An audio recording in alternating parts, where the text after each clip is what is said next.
జై శ్రీరామ్. ఈరోజు టేస్టీ అయిన కర్రీ, టేస్టీ ఉంటుంది, ఆరోగ్యానికి కూడా చాలా మంచిది. అదేనండి, ఆలు మెంతి కూర. ఈ రెండు కాంబినేషన్ చాలా టేస్టీగా ఉంటుంది. మెంతి మనకెంతో ఆరోగ్యం, అందుకనే మెంతి ఆలు రెండు కలిపి ఫ్రై చేస్తే మనకు చపాతీలోకి కానీ సాంబార్ అంచు కానీ చాలా టేస్ట్గా ఉంటుంది. ఇది ఎలా చేయాలో చూపెడుతున్నాను, చూసి చేసుకోండి, తినండి. మీకు ఎలా కుదిరిందో నాకు కామెంట్ చేయండి. ఇప్పుడు మార్కెట్లో నుంచి తెచ్చిన తర్వాత దాన్ని కడిగి మంచిగా ఒలుచుకొని, అంటే ఆకులు మాత్రమే తీసుకోవాలి. ఇక్కడ కాడలు తీసుకోకూడదు. కాడలు తొందరగా ఒకటి చేదు ఉంటాయి. ఓన్లీ ఆకులు మాత్రమే తీసుకుంటే టేస్ట్గా ఉంటుంది. ఎప్పుడు కత్తితో తరిగితే కొంచెం చేదవుతుందని పెద్దవాళ్ళు చెప్పారు. అందుకని ఆకులు చేతితోటే ఇలా ఒక్కొక్కటిగా తుంచుతున్నాను. కొన్నిటికి కొన్ని మన పెద్దవాళ్ళు చెప్తారు, కొన్ని తరగకూడదు అని. మరి వాళ్ళు ఎందుకు చెప్పారు, అలా పాటించడం అలవాటైపోయింది. మెంతి కూర అంతా అలా ఆకులుగా విడదీసి పక్కన పెట్టుకున్నాను. ఆ తర్వాత ఆలు ఇలా శుభ్రంగా పొట్టు తీసి చిన్న ముక్కలుగా తరిగి ఇది కూడా పక్కన ఉంచుకుందాం. తర్వాత ఉల్లిపాయ, పచ్చిమిరపకాయలు, కరివేపాకు మనకు కావలసింది అందులోకి అక్కడ అన్నీ రెడీ చేసుకొని పక్కన పెట్టుకొని, ఆ తర్వాత మనం స్టవ్ పై బనాలి పెట్టుకొని కర్రీ చేసుకుందాం. ఆలు మీరు చిన్నగా తరుక్కుంటారు, అంటే ఇందులో కొంచెం పెద్దగానే తరిగితే ముక్కలు విడిగా కలర్ఫుల్గా కనిపిస్తాయి. అంటే మీ ఇష్టము, కానీ నేను ఇక్కడ చూపెడుతున్నాను ఇలా. ఓకే ఫ్రెండ్స్, ఎలా ఉన్నారు? అందరు బాగున్నారు కదా? ఆ శ్రీరాముని ఆజ్ఞ, ఆయన దయ అందరిపై ఉండాలని, అందరు ఆరోగ్యంగా ఉండాలని, ఆనందంగా ఉండాలని మనస్ఫూర్తిగా కోరుకుంటాను. ఎప్పుడు ఎల్లవేళలా రామనామం చేస్తూ ఉంటాను. అందుకే మిమ్మల్ని అందరినీ కూడా రామనామం చెయ్యండి అని చెప్తూ ఉంటాను. నా ఛానల్ చూస్తున్నందుకు థ్యాంక్ యూ, సబ్స్క్రైబ్ చేసుకున్నందుకు థ్యాంక్ యూ, నన్ను ఇలా ఆదరిస్తున్నందుకు కూడా థ్యాంక్ యూ. ఓకేనా? ఇప్పుడు ఆలుగడ్డలు ఇలా చిన్నగా తరిగి మంచిగా కడిగి పక్కన పెట్టుకుంటున్నాను.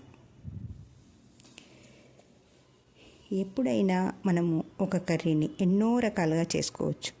అంటే మన ఆరోగ్యానికి వీలుగా ఎలా చేసుకుంటే మనకు ఆరోగ్యం అని మన పెద్దవాళ్ళు, అమ్మమ్మలు ఇలా ఒక్కొక్కరు ఒక్కొక్క రకంగా చేసి చూపించారు. అలాగే నేను కూడా మా అమ్మ, మా అక్కయ్యలు ఇలా ఒక్కొక్క దాంతో చేయడం నాకు నేర్పించారు. అది మీకు నేను చూపిస్తున్నాను. మీరు కూడా ఇలా రకరకాలుగా చేసుకొని తినండి. ఇది చాలా ఆరోగ్యం మెంతి కూర. ఎందుకంటే షుగర్ పేషెంట్లు కూడా ఎక్కువ తింటే ఇలాంటివి షుగర్ ఉండదు. మన బాడీలో అందరికీ అవసరమే అన్ని రకాలుగా తినడం. మెంతి తినడం ఒంటికి, కంటికి, హెయిర్కి ఎన్నో రకాలుగా ఆరోగ్యకరం. అందుకే అప్పుడప్పుడు, అంటే రోజు తినలేము ఏది అంటారేమో, ఇది ఎక్కువ చేదేముండదు, జస్ట్ కొంచెం ఉంటుంది. అందుకని నూనెలో మంచిగా ఫ్రై చేసుకోవాలి ఫస్ట్. చూడండి, నేను ముందు చెప్పడం ఎందుకు కదా. ఇలా మనం పచ్చిమిరపకాయలు, ఉల్లిపాయలు, కరివేపాకు ఇవన్నీ వేసుకొని మంచిగా గోల్డెన్ కలర్ వచ్చేంత వరకు ఫ్రై చేసుకొని, ఆ తర్వాత అల్లం వెల్లుల్లి వేసుకొని అది కూడా ఫ్రై చేసుకొని, ఆ తర్వాత మనం ఆకును ఫ్రై చేసుకోవాలి కదా. ఒకటి అంటే ఒకేసారి అన్నీ వేస్తే టేస్ట్గా ఉండదు. కొంచెంగా అవి బ్రౌన్ కలర్ వచ్చేలా వేయించుకుంటే ఆ టేస్ట్ వేరు. ఒకప్పుడు అన్నీ కలిపేసి అలా పెట్టి మూత పెట్టి పెట్టేవాళ్ళు. అదొక రకం టేస్ట్ ఉంటుంది.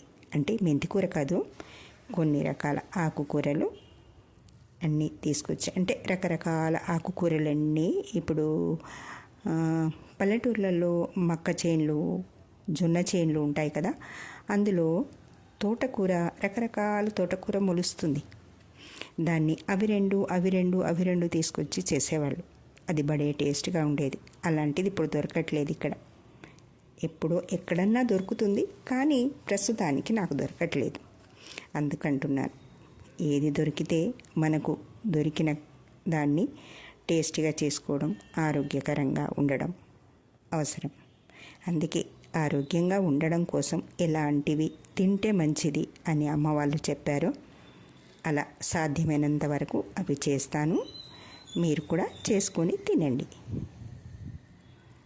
నిన్న చేసిన మక్కట్కులు ఇక్కడ దొరకలేదన్నారు. కొంతమందికి కొన్ని సూపర్ మార్కెట్లలో దొరుకుతుంది. ఎక్కడ దొరుకుతుందో ఈసారి నేను మాత్రం ఊరు నుంచి తెచ్చాను. అంటే అక్కడ ఇంటి ముందటికి వస్తుంది ఎప్పుడు అమ్మ, ఎప్పుడు తీసుకొని పెడుతుంది అక్కయ్య.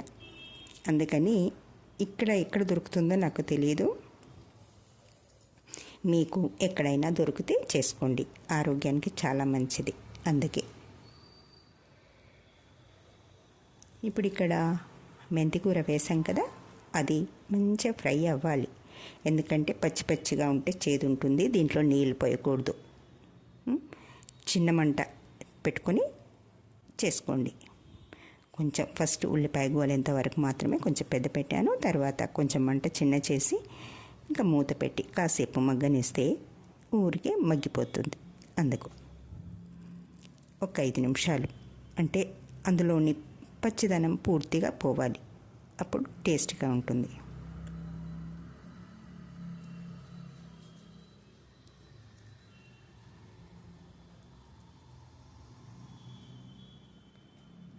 చూడ్డానికి కలర్గా ఉంటుంది కదా, గ్రీన్ కలర్గా ఉంటుంది. చేదేమి ఉండదు. చేదు ఉంటుంది, మెంతికూర తినకూడదు అనుకోవద్దు, తినాలి. ఒంటికి చాలా మంచిది. అంటే మన ఆరోగ్యం మన చేతుల్లోనే అని ఎందుకన్నారు పెద్దవాళ్ళు? వంటిల్లే వైద్యశాల అని కూడా అన్నారు. మనకు వంటింట్లో వాడే వస్తువులే మన ఆరోగ్యాన్ని కాపాడుతాయి. ఎలాంటి అనారోగ్యం వచ్చినా మన వంటింట్లో చేసుకోవచ్చు మనం హాయిగా. శరీరం పైన అంటే గాయాలైనా పసుపు పనిచేస్తుంది, లోపలికి పనిచేస్తుంది.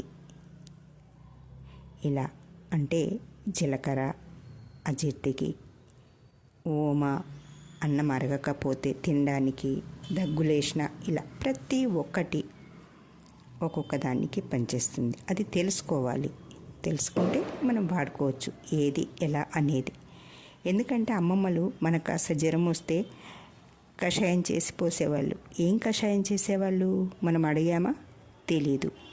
ఇప్పుడేవేవో ఇప్పుడు కాస్త జలుబు చేసిందనగానే దవాఖానకు పరిగెడతాం. డాక్టర్ ఏదో మందు ఇస్తాడు, ఆ పూటకు వేసుకుంటాం, తగ్గిపోతుంది.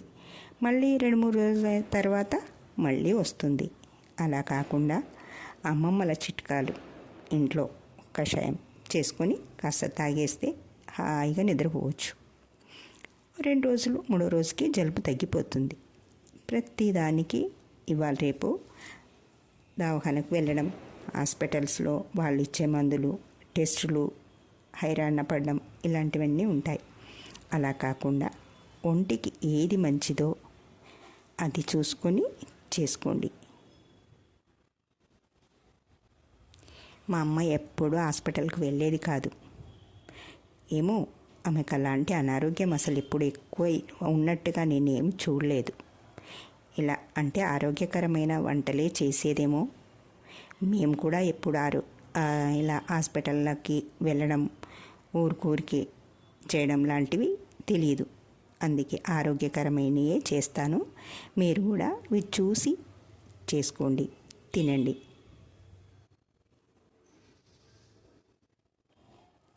ఎలా ఉన్నాయో ఈ వంటలు, ఎలా కుదిరాయో మీకు, నేను చేస్తుంది ఎలా ఉంది అది కూడా మీరు కామెంట్ చేయొచ్చు. జై శ్రీరామ్ అని కామెంట్ చేయండి. లేదా మీకు ఎలా నచ్చలేదో కూడా చెప్పండి. కాస్త మూత పెడదామా? ఇప్పుడు మూత పెడితే కాస్త మగ్గుతుంది. ఒక 5 నిమిషాలు. అప్పుడేంటి ఆలు ఇప్పుడు మెంతి ఫ్రై అయింది. ఆలు కూడా కాస్త ఉడకాలి కదా. మనం ఊరికేనే ఇలా చేస్తే. మధ్య మధ్యలో కలుపుతూ ఉండాలి. ఒక్కోసేపు 2 నిమిషాలు ఎక్కువైనట్టుంది. అల్లం వెల్లుల్లి అతుక్కుపోయింది చూసావా గిన్నెకి. అది అజాగ్రత్త కాదు, జాగ్రత్తగా చేయాలి. 1-2 సార్లు కలుపుతూ మధ్యలో. ఆ తర్వాత లాస్ట్లో అయిపోయింది, ఉడికిందన్న తర్వాత దాన్ని స్టవ్ కట్టేసి ధనియాల పొడి వేసాను. ఓన్లీ ధనియాలే, ఇందులో ఇంకా ఓటి లేదు. ఎందుకంటే ఇంకా మసాలాలు లాంటివి ఏమీ వద్దు, జస్ట్ ధనియాల పొడి వేసాను. కూర పర్ఫెక్ట్ రెడీ అయిపోయింది, ఉడికిపోయింది, తినడానికి సిద్ధంగా ఉంది. ఇప్పుడు వేరే బౌల్లోకి తీసాను. చాలా బాగుంది కదా. చేసుకోండి, తినండి, సబ్స్క్రైబ్ చేసుకోండి. Okay friends.